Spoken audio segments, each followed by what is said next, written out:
Welcome, everyone. I'm Lori Hanau, the founder of Global Roundtable Leadership.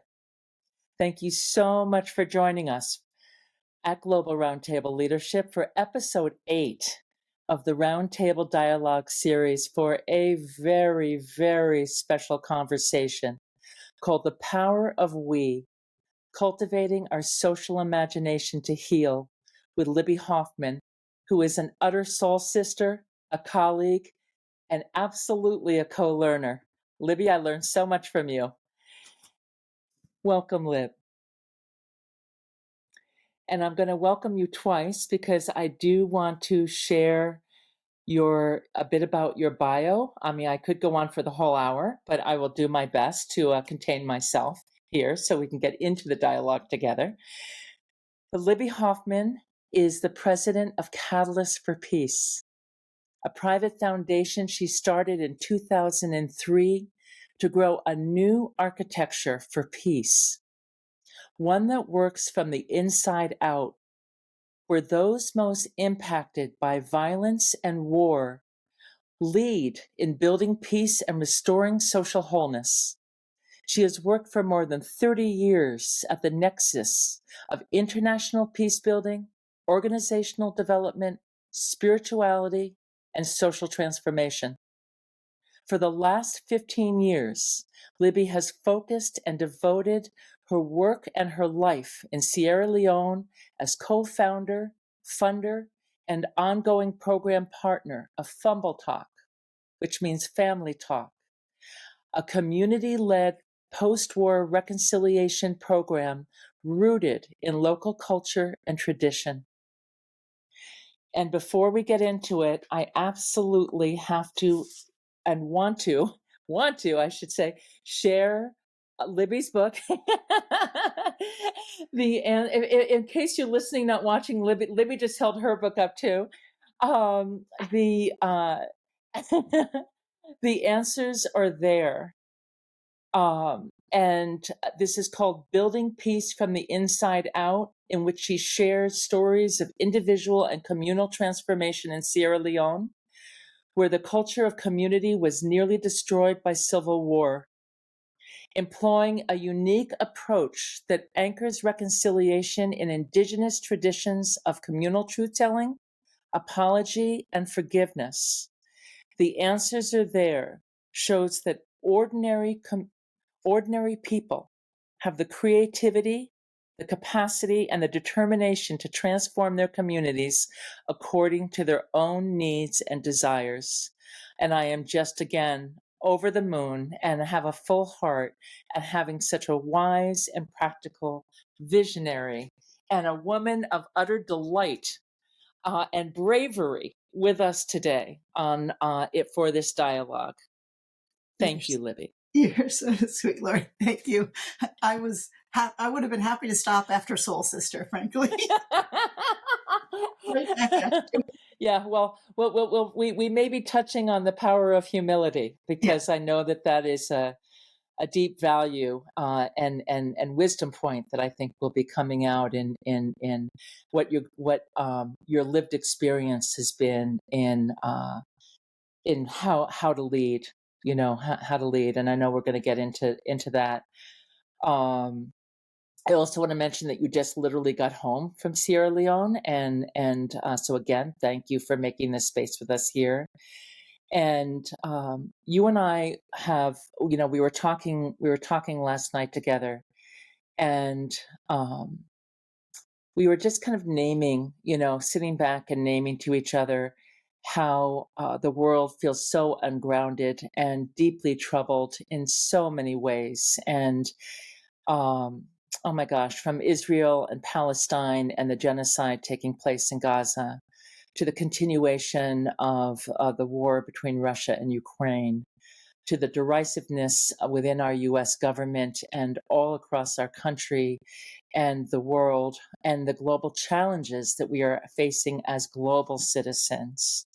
And so being in this dialogue with you today and focusing on the title that we chose together, The Power of We, Cultivating Our Social Imagination to Heal, feels even more relevant than it did when we set up this dialogue a few months ago. And as a way of diving in together and as a healing act, I'd love to invite you and everyone listening or watching to start with three grounding breaths, three healing breaths to really have us stay in our bodies and root into our presence here together today as a healing act in itself, and to get this conversation going, to start with our breath and our bodies.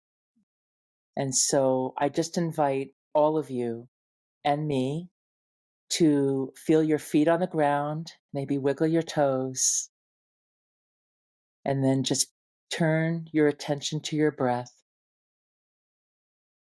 and just breathe in if you can through the nose, but just nice and slow and deep. No rushing or pushing the breath. A nice, full, deep breath in. No need to push, no need to rush.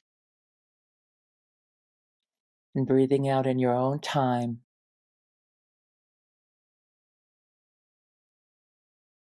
And once more, nice, deep, slow breath.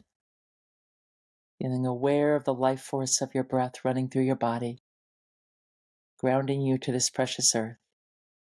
And out. And just one more. Nice, deep, full breath. Possibly even giving gratitude for your body, the genius of your body, and your capacity to be present and to heal.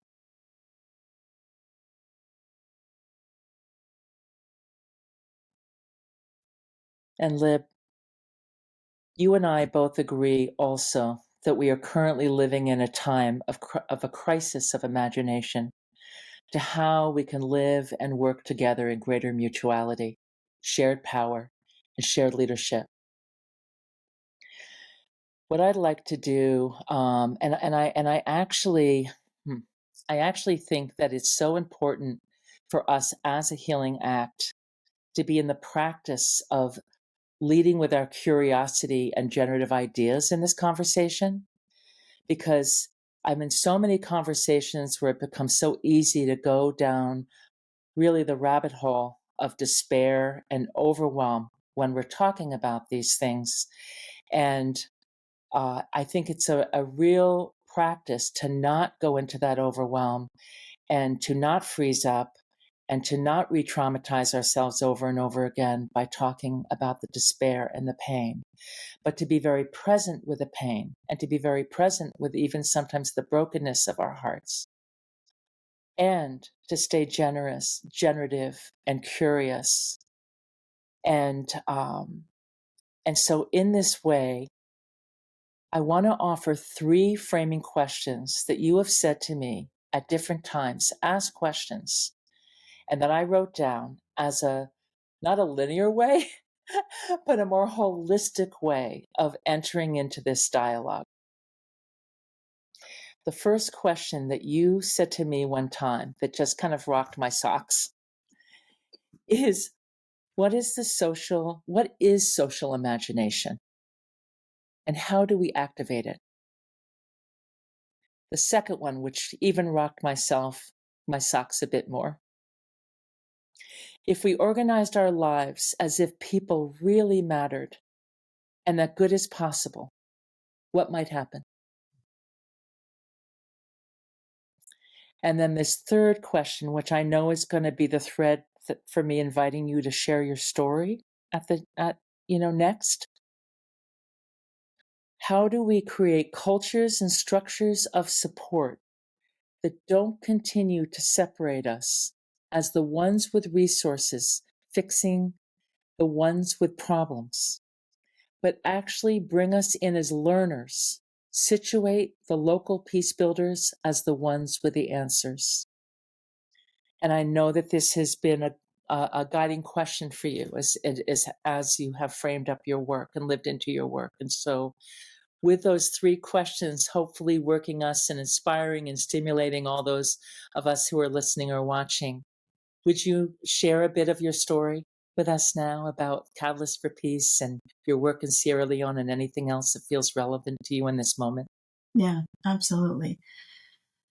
Thank you so much for just the grace of the space of those questions. One of the things that I always, as somebody who's been very oriented towards getting things done, to doing things in the world, I have found that questions rather than answers or even directionality actually are the most generative and forwarding, and it continually amazes me, and they bring up resources from the inside. So I love that you started with those questions as framing the space. Thank you. Oh, you bet.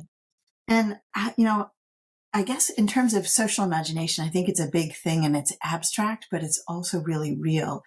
And I might start with something that has really become a clear theme to me right now, especially in the year since my book has been out, as a major lesson that I keep wanting to share over and over from the last 15 years of work in Sierra Leone in particular, is that so much more good is possible than we can even imagine Mm. most of the time. And I don't say that as a way of ignoring the despair. It's really coming from my experience. This has been presented to me, put in my face, like over and over and over in my work in Sierra Leone. And so I put that as a frame even for the conversation. And it speaks to the second question that you asked. And my story, I guess in the book, the answers are there. I weave in my individual story and my journey and the work in Sierra Leone. It is because my individual story is like a fractal of the bigger story in the system that I'm a part of.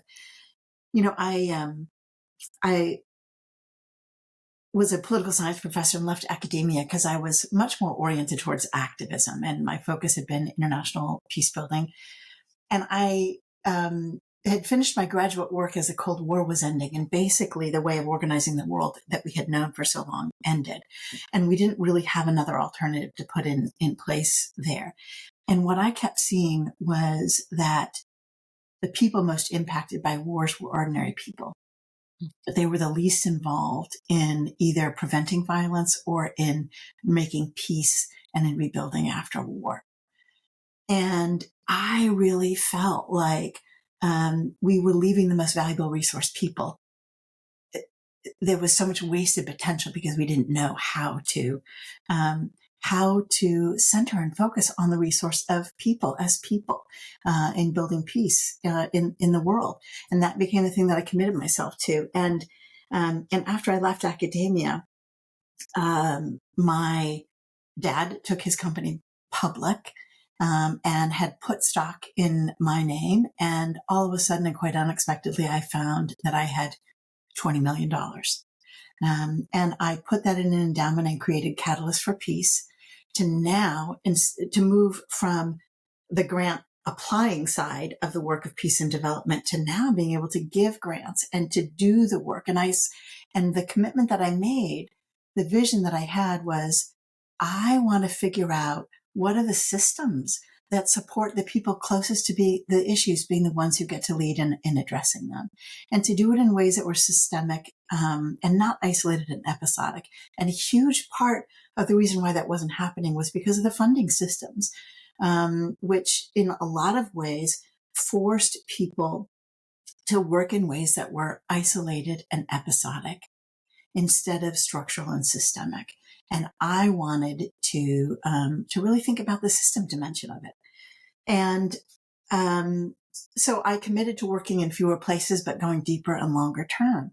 And 5 years into my work, this was in 2003 when I started Catalyst for Peace, I met a Sierra Leonean human rights advocate named John Cocker, who had been a leading human rights advocate during the Civil War. He would have disguised himself as a rebel and infiltrated rebel camps and listened to them jawing around the bonfire of what they were doing, and then left and found a payphone and called Amnesty International or Article 19 and said, this is what's happening here. This is what's happening here. And that was how word got out about the war in Sierra Leone. But all throughout that time, he was an advocate for reconciliation and for forgiveness. And he knew that that was the culture of Sierra Leone. And he helped to lead the Truth and Reconciliation Commission afterwards from a civil society perspective, but was frustrated that it basically left the communities out of the process in any meaningful way. So once again, even spending $500 million, which the world community did on a judicial process, the special court, the people most impacted by the war were left out of it.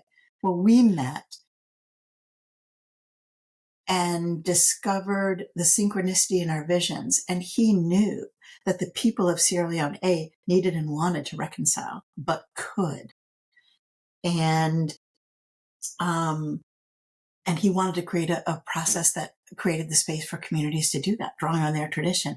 And that's where we came together and create this program that became Fambul Talk, which means family talk, as you said in Creole. And it's an ancient Sierra Leonean tradition of solving problems through conversation as a family, as a community. And that's been the basis of our work. And for the last 15 years. And so we've had the opportunity to live into that in practice. And the Fambul Talk process was really, I'll do a short sort of overview of the arc of that work as it's evolved. And it started. I'm so glad. Yeah. It started as bringing people together in the villages, in the very places where the impacts of the war were most felt. To lead their own processes around the bonfire of truth-telling and apology and forgiveness. I mean, you had people in villages living next door to the person who might have amputated their arm during the war, or burned down their house, or raped them, or forced them to hurt or kill a family member. And now they were living next door and never talked about it. And John knew of this tradition of truth-telling and apology and forgiveness. And so we structured the Fambul Talk process around it. And it centered around bonfires in the village, that instead of a staff, for the Fambul Talk staff coming in and organizing, they actually facilitated the communities to organize those ceremonies themselves. Because in that way, it reknit the fabric of the community, which is core to the reconciliation process. And as the community ran the process themselves, they mended the cracks in the community cup.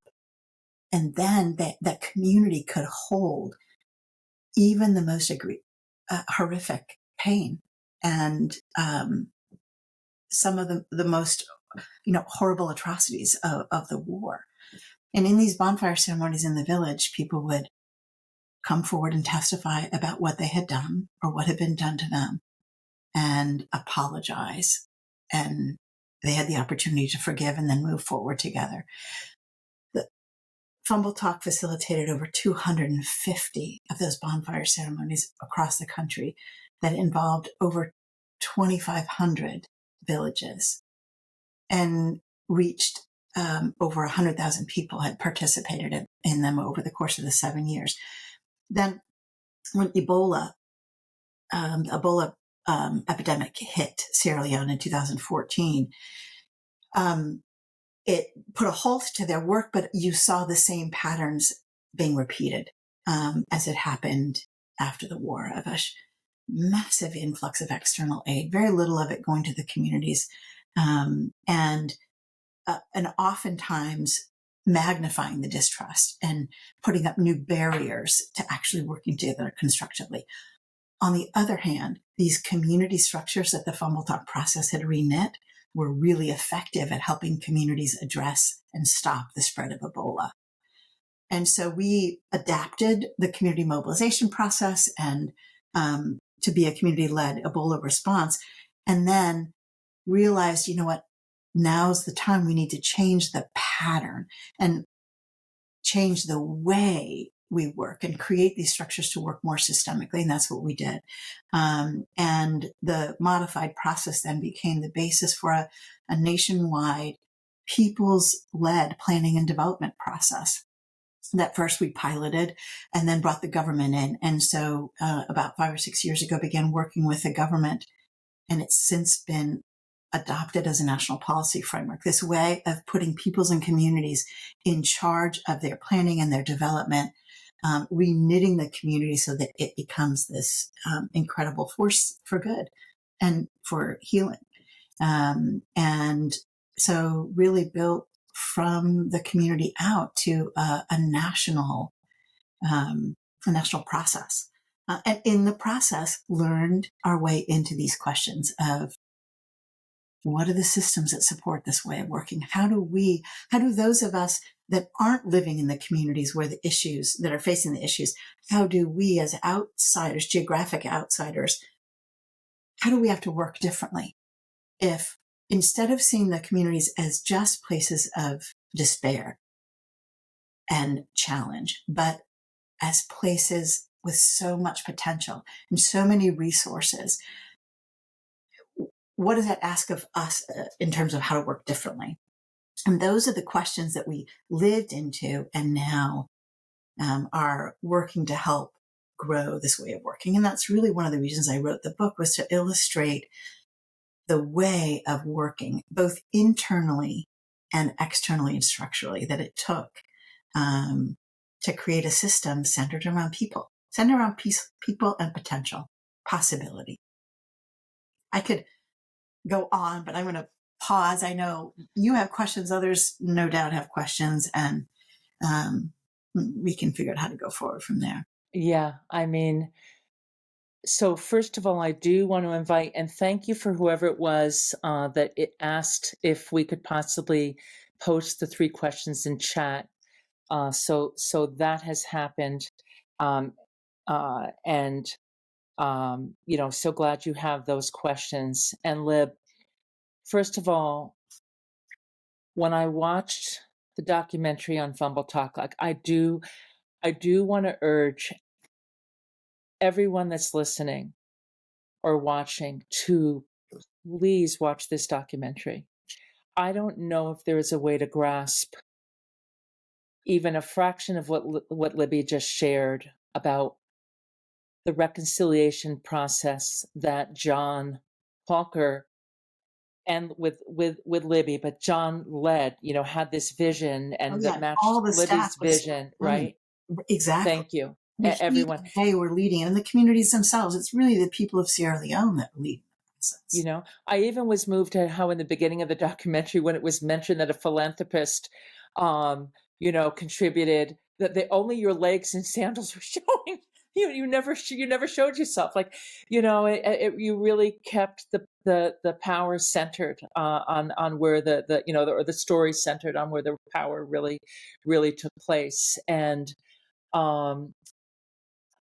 I just, like, you can't imagine until you see these people talking about, as you said, like a brother being told he has to, slit the throat, of their mother, like all of these different stories.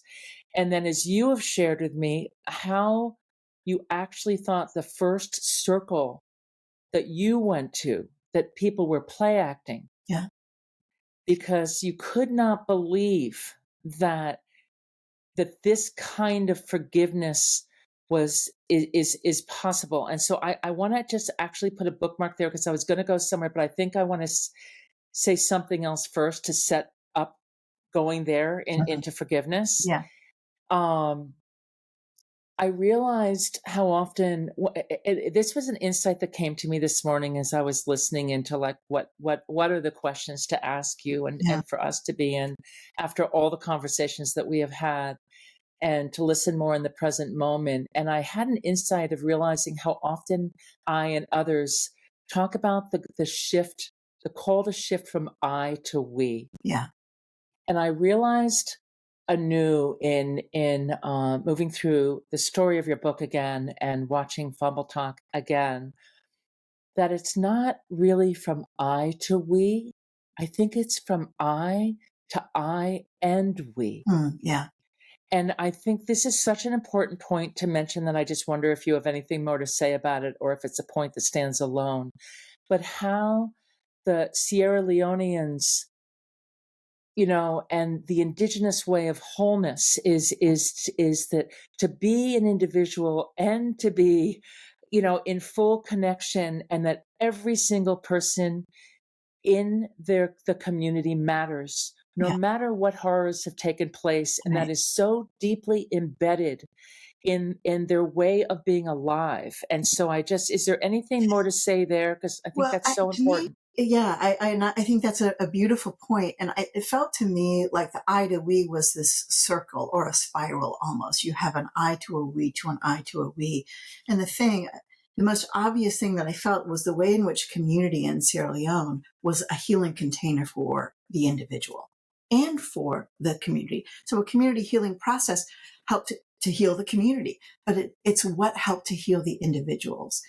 So, for example, I think of Mariama, whose daughter was beaten to death by the rebels when the rebels came, including by the young man who lived next door to her now in the village, right? Who had been forced to become a rebel and had been the one who had beaten her daughter to death. They lived next door and had never talked about it. Well, Fumble Talk had facilitated a 3-month process to bring that community together to plan their own bonfire ceremony. And Michael, the person who had beaten her daughter to death, was almost the first one to jump up and want to testify. And he told his story of what he had done and apologized. And she came forward and accepted his apology and forgave him. And she talked about it afterwards, and she had her hands like this. For people who are watching, my hands are on my shoulder. And she's like, before I was carrying this burden by myself. And then she moved her hands and opened them out. And now my community is carrying it with me. And the same is true. She knew Michael wouldn't hurt her again because the community had this responsibility to hold him as well and to help ensure that it never happened. And it was as if she was reconnected to this resource of her community in a way that allowed her to acknowledge what had happened and to forgive and to move forward. It was what she needed for her healing and became a really engaged citizen again. And so it's like this, you can imagine the potential that's there, and that's part of what supports you. And one of the things, and this is a concept we can talk about more if you want to, but I think about it as holding and being held. And we are not isolated creatures. We are held, and we are held in community. And in my leadership in this work and of Catalyst for Peace, I had to work really hard. I was always in the holder position. I was a bowl holder, holding the bowl, holding the space for this work to go and inviting it forward. And knowing how to hold space for others is a critical skill. And it's not one that's talked about in the international peace and development arena very much. But I had to learn how to be held. And I didn't know how to do that. In fact, I thought I was a failure if I didn't have all the answers. I thought I was a failure if I couldn't figure it out myself.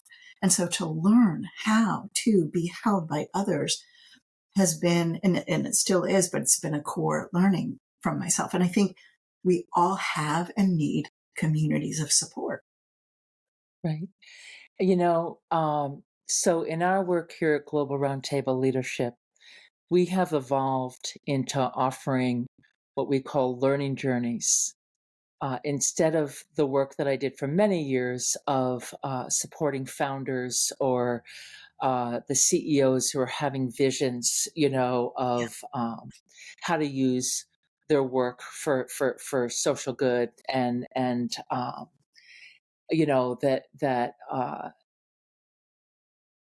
to I realized, that the time of the lone wolf is over, right? There is this Yeah. huge shift happening, and that it is impossible for any one person to do much alone, and that isn't the way we work together, right? It's not the way it works. And so we have made the shift to the whole executive leadership team taking learning journeys on how to share leadership and share power in a much more conscious way, because these skills and capacities of teams is a unique skill. Yeah. It's a different practice and skill and capacity than thinking and leading as oneself. Yeah. And one of our key premises is the shift. It's not to negate our expertise, Right. but it's to shift our mindset and our practice, because we're so conformed to leading as experts Yeah. and needing to be the expert, as you just named. And how do we shift to leading as learners? Yeah. What does that mean? What are the practices of of curiosity, of being new, of being a beginner, in something, and trying to keep our expertise in the backseat, and to open up with a sense of wonder, to ask good questions, to be willing to learn Yeah. as something that is vulnerable, um, but not dangerous. Like, Right. sometimes we think if we're not the experts, we're going to be discredited, or that it's a dangerous place for us to be. And I think there's a real shift happening around work and how we work together to lead as learners. And this is one of the practices we offer. You also said one other thing, and that is the willingness to be vulnerable, which is a practice that we also offer on these learning journeys. And can you say more as vulnerability as a transformational act? What happened for you Yeah. when you became the learner and became vulnerable, and what did it do for your own transformation? Yeah. And how did you see that as your transformation having a relationship to the transformation of the space? Right. Right. I'll give two examples. One, from very early in the Fumble Talk program, when we were just beginning the staff was just beginning to go out to work in new communities. Everybody in Sierra Leone was so excited. They all wanted to reconcile. They all were so excited. The community was like, finally, oh my gosh. And there had been one of the recruited staff, or volunteers, actually, he was a volunteer, who was going around and taking advantage of the community's eagerness to be involved and telling them that they had to pay in order to be involved, and then pocketing the money. So huge violation of trust, violation of integrity at this early time when Fumble Talk's credibility was really important and young and being established. And I remember when John called me to tell me that this had happened. And I was devastated. We're figuring this out as we go, right? Like nobody knows exactly how it's going to happen. And to have that kind of a thing happen, I was so worried. And I felt the weight of responsibility on my shoulders, and I wanted John to have a solution. So I was like, what are you going to do about it? And everything in me wanted him to tell me authoritatively what he was going to do. How are you going to handle it? And his first response was, I don't know. Mm. And when he said that, I was like, okay. He says, but together we'll figure it out.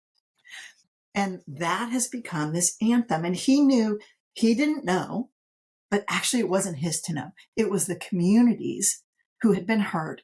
How did they want to handle it? And he organized the staff. They went to all the communities, transparently explained what happened, asked how they wanted to handle it. And together they came up with a solution that's better than he could have come up with on his own. Plus, it engaged the communities and accomplished the work that the program was trying to do.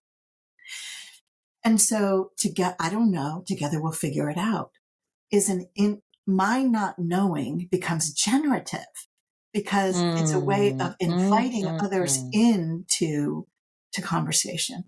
Now, fast forward 7 or 8 years. Yeah. Do you want to? No, I'm just thinking about the cultivation of our social imagination, and to see what we don't know and can't imagine as a beginning place Yeah. to trust and step in Yeah. and move, and that to know that the next possible way will come. Yeah. Will come Yeah. between us. Yeah. Yes. And there's one other thing is I realize I meant to say at the top, forgive me, everyone, because Anyone who's been here with us a few times knows that we love to have, your participation and questions or comments all throughout our time. I'm so sorry that I did not remember to invite you all. If you have any questions for Libby or me or anything to do with this topic or any comments, please put them into chat. I know that sometimes too, there's been wonderful chat between community members as they're listening, and so chat to each other. Also, use this space as a resource and as a learning space for all of us. Yeah. And Libby, I know you were going to say something else, and so I'll go back to you while we'll see if anybody has a question for us at this time. Well, I can't remember if like 6 or 7 years into our work with Fumble Talk, we were shifting the directionality. And so there was a time for a new direction for Catalyst for Peace and for me. And I, at that point, was completely spent and had no idea how to go forward from there. And at an incredible low point, I mean, what I would describe as a dark night of the soul. And of course, I thought I was a failure at that time for being in that position.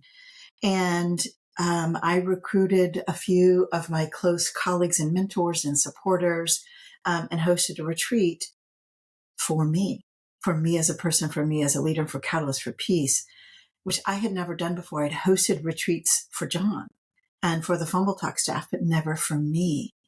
And but I had no idea how to go forward. And we had spent a week together and had, asked all of our colleagues what they saw as my unique strength, our unique way of working, and spent a lot of time just receiving and hearing those, a lot of which were, just hearing my vision that had gone out into the world mirrored back to me in ways and reflections on me. I mean, it was more than I could handle. Mm. But I had realized I had all this space as a bowl holder, but I had no space to be in the middle and to be held. And we dedicated this week to what would it be like to have an experience of being held. I knew that I needed a broader circle of wisdom to be connected with much more directly in order to discern and create the pathways for going forward from there. It was just much bigger than I was. Mm. At the end of that week, I experienced that transformation. And I realized and created out of that came a wisdom circle that became a core structure of support in an ongoing way since that time. And then 2 of those folks actually came onto my staff. But this community of support and wisdom and connection to a larger wisdom and the wisdom of wholeness itself, the wholeness of the system, and to know that it includes me. And bottom line for me, what I realized as somebody who had been drawn to be an overgiver is that it had to be in balance and that I could only ultimately give to the degree that I was willing and able to receive. Mm. Oof. Oof. And as somebody for part of whom my role was actually giving money that had even more significant it had even more significance for me. But what it centered for me was not only my own learning and transformation, but actually the resources and support that were available for that. It Yeah. connected me to a much bigger Oof. community of support, which is what has helped our work go forward and reach the next levels as a result. So I had to have a community of support in order to be able to bring my leadership to the next evolution of the work. Yeah. Oh my gosh. And again, in that nested way of wholeness, right? You to you another, and then the whole system. Yeah. Um, it's really interesting. We launched our first cohort um, in of teams, in October, and we have 12 teams. A team from India had signed on, Pakistan, Turkey, Um, we have two, Toronto and Vancouver in Canada. We have, I think it's 7 teams in the United States across the sectors. And one of the weeks of practice, we literally call the gift of slowing down. Hmm. And it's a reflection. It's an individual self-reflection week. So we have weeks where the teams are meeting themselves, and then we have 2 weeks where there are compassion accountability practices and partners where you meet in trios to co-mentor each other, and then these individual reflective weeks, and then we have 3 weeks of live Zoom circles where the cohort is meeting as a whole cohort in cohort learning. And this week of the gift of slowing down also included the live circle. And as a part of our design, we put 2 teams that didn't know each other out of the 12 teams in the first cohort, 2 teams each into rooms where they had a guiding question about their practices of health and generativity. And the other team listened. Yeah. And held listening space and practiced listening, and then reflected back, and then they switched. And when they came back into circle, we all discussed, the 58 in the cohort plus our team at Global Roundtable Leadership, the power of slowing down, how hard it is to slow down, what are the practices of slowing down individually, Yeah. and as a team, and how do we design this into our day-to-day work? Yeah. These practices. And I bring this story up because I remember, in our conversation, a couple conversations ago, you and I were talking about the healing ways, and not the extractive ways Right. and transactional ways only, but Yeah. what are the healing ways of deep relationship to ourselves and to each other? And that even in times where we need nourishment, and which is almost always in some form, in some way, knowing how to self-soothe and to be there for others, just even with our presence, we don't always have to say anything, but also in times of contraction. Yeah. And in making space for the tenderness and the slowness that is needed in order to integrate, Yeah. and in this time of all that's going on in the world and all the deluge of information, how do we build in the slowness to integrate? Yeah. And tending to the human in this way, Yeah. in within our lives and within our work. And I just want to say, as a social imagination, as another hopefully inspiration. The story is an inspiration for our social imagination, that we can be there for each other in groups and teams and communities in this way, for all the horror of civil wars and destruction and what's going on in the the divisions between us all right now. That with practice and with intention, we can be here to support ourselves and to have each other's backs and to heal and grow in our genius in generative ways. And before we turn to forgiveness, I'm wondering if there's anything more you want to say I just said a lot. I know I want to step back so you make space for you. Well, I love everything that you said. And I think it's one of the mindset shifts that's part of, I've always looked at, I'm not trying to change the system. I'm trying to live the new system, the system that I want. And instead of a system of fragmentation, a system of exploitation, a system of domination, a hierarchical system, a system that is rooted in mutuality. Much and where there's a mutually liberatory in that way, and slowing down is a critical part of it, because that is how change happens. That is how growth happens. It's not that it has to happen slowly. Sometimes it happens actually really fast. But we always talk about go slow to go fast. In order to have that kind of transformation, you have to go slow.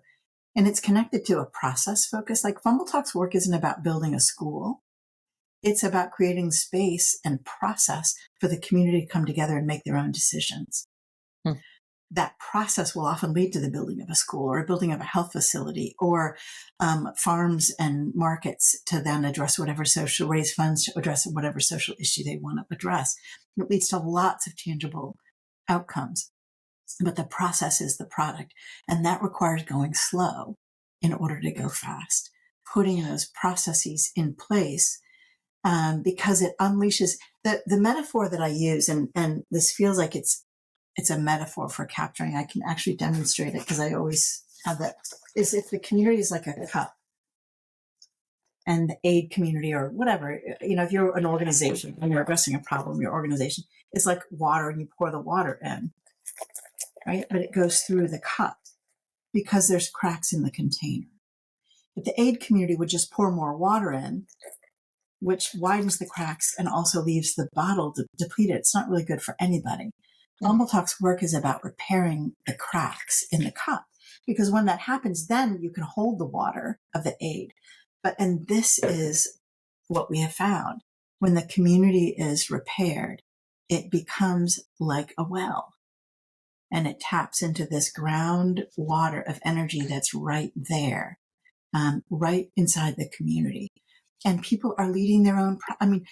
What communities are doing to address the needs that they face as they are defining them, it's unleashing all of this energy to build schools, to build community centers, the people themselves in the village, to name their problems, to address teenage pregnancy, to address whatever they, but themselves. It unleashes that energy and that potential that's just there, latent, waiting to be brought into, to be invited in. Being But it needs that community right. container.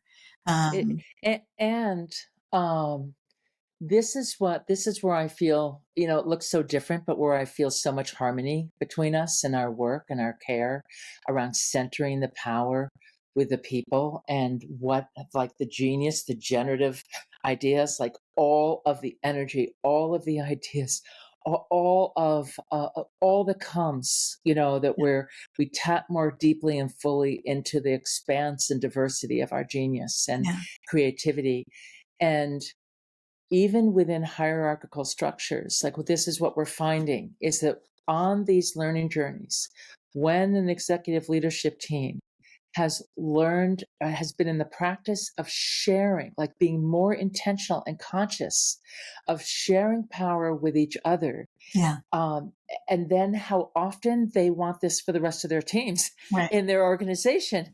Yeah. And how often we've seen the roof come off places in creativity and Yeah. care and flourishing. Yeah. And it's right there, and yet it's hiding in plain sight. Yeah. Yeah. And yet, again, like, how often I'll hear someone sitting me like, my eyes are watering. Like, why are my eyes watering? Like, because the shift of even practice and intention is so nurturing.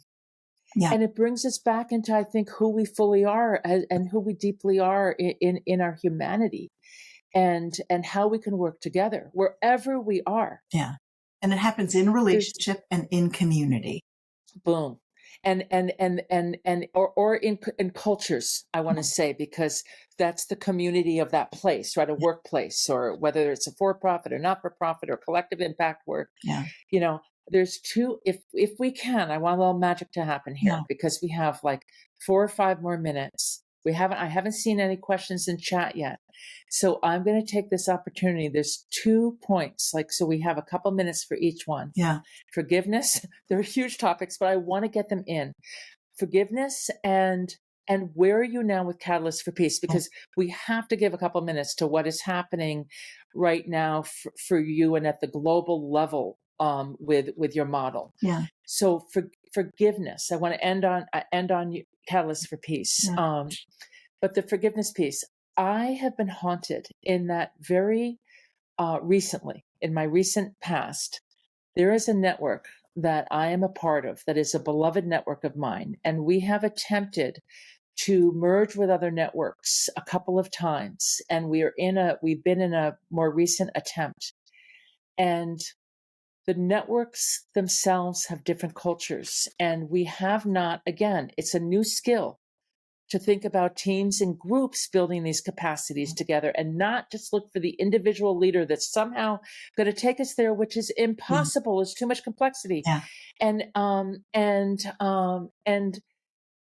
but I'm seeing how we've been pointing the finger out and blame. We're not, looking to our own learning, or owning ourselves, like the making wrong of each other, and now that we're splitting again. And I've seen a number of people in emails say, "Well, once you lose trust, you can't. That's it. Like it's over, game over. Once you lose trust, it's so hard to get trust Mm. back." And then I watched Fumble Talk again. And I see how people that have bore witness to murdering each other, Yeah. to the horrific acts against each other, that genuinely believe in the wholeness and the we and the power of forgiveness and what it does to regenerate a community, and how living in the silence and the fear and not talking about it, how that created so much suffering. Yeah. And so, anything more to say about the forgiveness of this work, Lib? I know I'm only leaving you like a minute. It's not fair, but please. Well, I think I would just say that it's linked with community in this way. So, first of all, forgiveness is part of the culture in Sierra Leone. There is a culture that if you acknowledge, especially in public, what you have done and apologize, the response is, "I forgive you." And that's the beginning of the process, not the end of the process. And in that context, forgiveness really just means we commit to work together going forward. Mm. So you can say can be seen a lot of different ways, but that's a very practical, tangible way. And it is the wholeness of the community that is both the container that holds that possibility and that acts as a guarantor. There is no worse punishment for people than having to come forward in front of their community and say what they did was wrong. The naming and the shaming they feel as the worst punishment that you could have. And they know that the community is now honor bound to support them going forward and to support the community. And it's a definition of justice, not as punishment and separation, but as wholeness Oof. and repair in that way. And the wholeness of the community. You don't have justice until you have a whole community that includes both the victim and the perpetrator. So that's some of the fertile soil that allows for this practice of forgiveness to go forward. That and a connection and a relationship over time. And I know we're approaching the end, but I know. Would you please, 2 minutes and then we'll close. I think we can close easily in 3 minutes. Will you tell us where Catalyst for Peace is now and what's happening? Will you give us just a couple minutes? yeah, just to say, having had 15 years of this experience in Sierra Leone and building a program literally from one village up to the national level now, and having lived into the theory of how to work and build from the inside out. Really, our focus now is on growing this way of working in the world and building a larger global learning and practice community and strengthening the community that's already there and inviting people into it. There's a global open moment. My colleague describes it, and I think it's true. Everybody knows the system is broken. People are trying to work differently.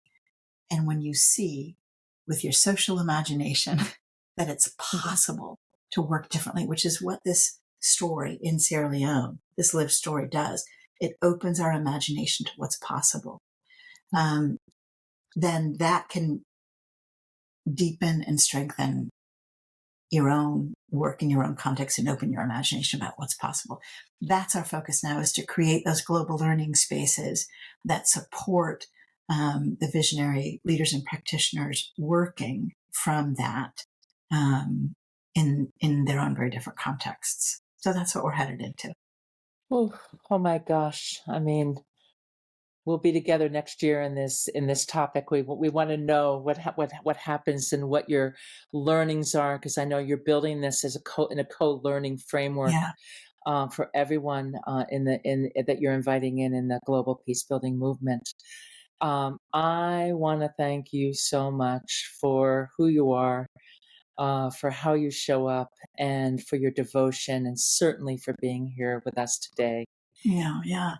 Thank Right you. back at you, Lori. I feel the kinship of our approaches in the different contexts within we're working, and that is strengthening for me. To me, it's a lived experience of being a part of this larger whole, this system Yes. of wholeness and connection that is making itself more evident and expressed in the world today, even alongside that which is also giving us despair. Yes. We're everywhere. We're everywhere caring to do this work. I believe that we are everywhere. Yeah. But Libby, no, I agree with you. Your our kinship has just been so enlivening for me. Um, and and so we want to post where you can find Libby's new book. I want to name it again. The answers are here. Libby, show that book over there. And then I'm hoping, so we're putting that right now into the chat box, and I'm hoping that we can also put Libby's website for Catalyst for Peace in there, and so that if you have any questions for Libby or anything you want to share with Libby, that you can find her Yeah. with ease, and then. If this is your first time joining us, we hope you'll listen to the first 7 episodes of the Roundtable Dialogue series. And I know that Julie, thank you, Julie, is dropping those into the chat box right now. And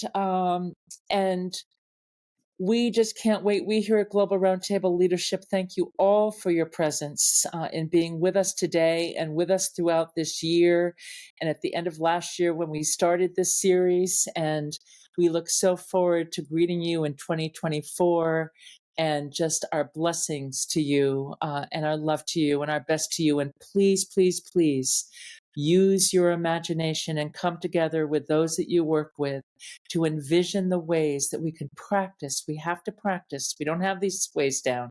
It does require practice, but certainly we can center the power throughout all of us as people, and amazing things will happen. And Libby, I wonder if there's anything else you want to say as a goodbye. I really look forward to hearing the stories of what gets seeded as people do just that. Mm. So please share. Find us, everyone. Thank you. Thank Please share. Thanks so much. All our best.